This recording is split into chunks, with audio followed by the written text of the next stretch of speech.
है? क्या शेवड़ी दिख रही है? क्या समझ को बोले तुम? मेरे बच्चे मेरी जान है, ये मेरे जिगर के टुकड़े हैं, ये मेरे लड्डू, मेरे पेड़े, मेरे गुलाब जामुन, ये मेरे कमल के फूल है। फूल देखो तो किस तरह खिल रहे हैं। ऐसी बात नहीं जी, तुम तो बुरा मान गए। आज के इस फितन दौर में बच्चों की तरबियत पर बहुत ज्यादा ध्यान देना पड़ता है। ये तो हमारा कमाल नहीं, बच्चे मदरसे में जाते हैं, वहाँ सिखाया जाता है कि किस तरह आपको बेहतर जिंदगी गुजारना है।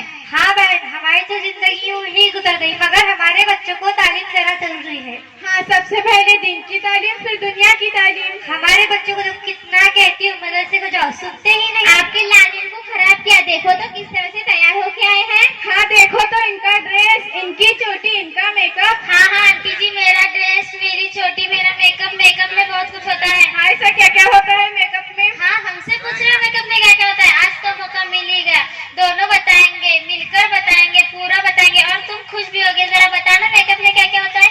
आंटी जी मेकअप में तो बहुत कुछ होता है, हम आपको बताते हैं। Foundation, fair and lovely, powder, mascara, eyeliner, eye shadow, lipstick. अरे अरे, बहुत कुछ छूट गया। काजल, बेबी क्रीम, सीसी क्रीम, गुलाल। अब मेकअप पूरा हुआ। बहुत वक्त लगता है तैयारने में, तैयारने के बाद तो मैं परी लगती हूँ, परी। अल्लाह अल्लाह, ये तो देखो बच्चों की शरारत हद से बढ़ गई है। ना बड़ों का आधा खाना लिया, कुछ भी तमीज। मैं समझा कर थक गई हूँ। क्या जी, तुमने तो कहा था तुम्हारे पास पैसे नहीं, फिर ये सब कहाँ से? ये कपड़े, गहने, सैंडल। आंटी जी वो भी हील के सैंडल है। अल्लाह, ये बच्चों से बस बस हो गया। देखो इन बच्चों को कितना आदत से बैठे, बड़ों के दरमियान बात नहीं करते। और तुम देखो, कभी कभी तो लगता है तुम शैतान के बच्चे हो। शैतान के बच्चे वो क्या होते हैं? तुम्हारे जैसे होते हैं। ये सब खरीदी कैसे, तो बताए नहीं। आंटी जी परसों गट मिला था ना, उससे सब शॉपिंग हो गई। हाँ भला, गट वाले का गट टाइम पर दिया। अल्लाह अकबर, अल्लाह अकबर, कैसी बात करते हो? तुम्हें तो शर्म आना चाहिए। इसमें कैसी शर्म? शर्म की बात नहीं तो और क्या? कोई सूद से पैसे दे रहा और तुम ले रहे, और उसे दुआएं दे रहे। मालूम नहीं क्या? सूद से पैसे लेने वाला और देने वाला दोनों बराबर के शरीक है। अल्लाह दोनों पर लानत करता है। इस पैसों से ऐसे बच्चों की परवरिश होती है। आई क्या जी, क्या मुखा सुबह तुम मुझे क्या एडी वेडी समझे क्या? 4 धूप का ले, 4 बारिश का ले, 4 ठंड का ले, और तो लॉकडाउन भी देखे सो मई। अल्लाह मुंह में जबान दिया तो क्या भी नहीं बोलना। जिंदगी कैसे गुजारनी है हमें मालूम है, तुम ना को सिखाओ। आई चलो उठो जाएंगे। ऐसा नहीं, बैठो जी, तुम सब गुस्से में है। आई क्या जी, औरत क्या मुखा सुबह ना मुझे और मेरे बच्चों को। मैं क्या उनके तुटके दिल को लगे सर के बातें सुनने ही थी क्या? तुम्हारा और तुम्हारे बच्चन का मुंह देख कुछ बैठी ना, तो मुझे बहुत आता बोलने को। आंटी जी, तुम तो हम सबसे नाराज हो गए। इतना सब बोले तो और क्या बच्चा बोलने।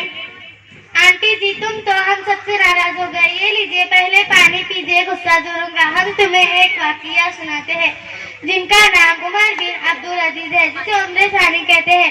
वक्त के खलीफा, वक्त के बादशाह एक मर्तबा ईद के मौके पर बाहर से घर में तशरीफ लाए। सलाम किया। इनकी बच्ची ने मुंह पर कपड़ा रखकर सलाम का जवाब दिया और इनसे बात की।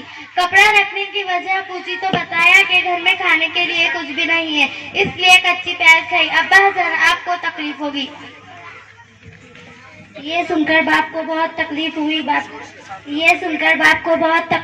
बाप तो बाप घर से निकले। बादशाह ये खजांची, जिसके पास बादशाह का खजाना जमा होता है, उसके पास गए और कुछ रकम उधार मांगे और कहा कि कुछ दिनों में वापस कर दूंगा। खजांची भी अल्लाह वली था। उसने कहा कि बादशाह सलामत, मैं आपको रकम दूंगा, मगर मुझे आप एक बात की गारंटी दे कि आप एक दिन या एक हफ्ता या एक महीना जिंदा रहेंगे। रसूलुल्लाह सल्लल्लाहु अलैहि वसल्लम ने इरशाद फरमाया कि मुझे मौत का एक सलाम फैलने से लेकर दूसरे सलाम तक भरोसा नहीं है, और आप एक दिन, एक हफ्ता या एक महीना या कुछ दिनों तक मोहलत मांग रहे हैं। आप गारंटी दे तो मैं आपका कर्जा दूंगा। ये सुनकर उमर बिन अब्दुल अजीज वापस आ गए। ये सारी बातें किसने सिखाई? क्या मकतब में सारी बातें सिखाई जाती है? मकतब में बहुत कुछ सिखाया जाता है, जैसे कि कायदा, नाजिरा, कुरान, दुआ, हदीस, नमाज, और बहुत अच्छी तरह से तरबियत भी करते हैं। बात तो हिजाब के ताल्लुक से चल रही थी। मैं भी तुम्हें एक बात बताती हूँ। आप सल्लल्लाहु अलैहि वसल्लम की बेटी, हजरत अली की बीवी, इमाम हसन हुसैन की माँ, जन्नत में औरतों की सरदार हजरत फातिमा रजी अल्लाह अन्हा का हिजाब कुछ इस तरह से था कि पहनने के बाद बदन की बनावट नजर नहीं आती थी। अंदर कौन है, कैसे है, मालूम ही नहीं होता था। दुबले हैं या मोटे हैं। और आज का हिजाब पहनने के बाद अल्लाहू अकबर बदन की बनावट नजर आती है। ऐसा हिजाब या बुर्का नहीं के बराबर है। हिजाब तो इस तरह का होना चाहिए। अल्लाह हम तमाम की हिफाजत करे। हिजाब किस तरह होना चाहिए? हिजाब के 8 शराइत है। नंबर 1 बुर्का मुकम्मल होना। नंबर 2 जीनत वाला ना हो, यानी कि चमकी वाला, स्टोन वाला, नए नए डिजाइन का, कोई भी डिजाइन का नहीं। बुर्का सादा रहना। नंबर 3 बारीक ना हो, पतला ना हो। नंबर 4 टाइट ना हो, जिससे बदन की बनावट नजर आती हो, ऐसा बुर्का ना हो। नंबर 5 खुशबू वाला ना हो, खुशबू लगाया वाला ना हो। आज की हमारी नौजवान लड़कियों की अक्सरियत है कि परफ्यूम मारकर बाहर निकलती है। नंबर 6 मर्दों की तरह ना हो, उन्हों जैसा कोट डाल को, जींस डाल को, अल्लाह इन पर रहम करे, कोट वाला बुर्का ना हो। नंबर 7 काफिरों की तरह ना हो, उन्हों जैसा पर्दा समझे ना सिर्फ जिस्म को ढकते। नंबर 8 गैर कौमों की मुशाबहत के लिए और शोहरत के लिए ना हो, बुर्का लिड़ा के चलना, इतना बड़ा गहरा रहना, आस्तीन इतने बड़े गहरे रहना, यूं करे तो पूरी चीजें आ जाना साथ में। अल्लाह के नबी सल्लल्लाहु अलैहि वसल्लम ने इरशाद फरमाया है कि अगर कोई शोहरत के लिए और दिखलावे के लिए लिबास पहनता है तो अल्लाह कल कयामत में उसे जिल्लत का लिबास पहनाएगा। आज पता चला कि जिंदगी कैसे गुजारनी है। आज से मेरे भी बच्चे निमरा मकतब को जाएंगे। आज से हम भी हिजाब पहनेंगे।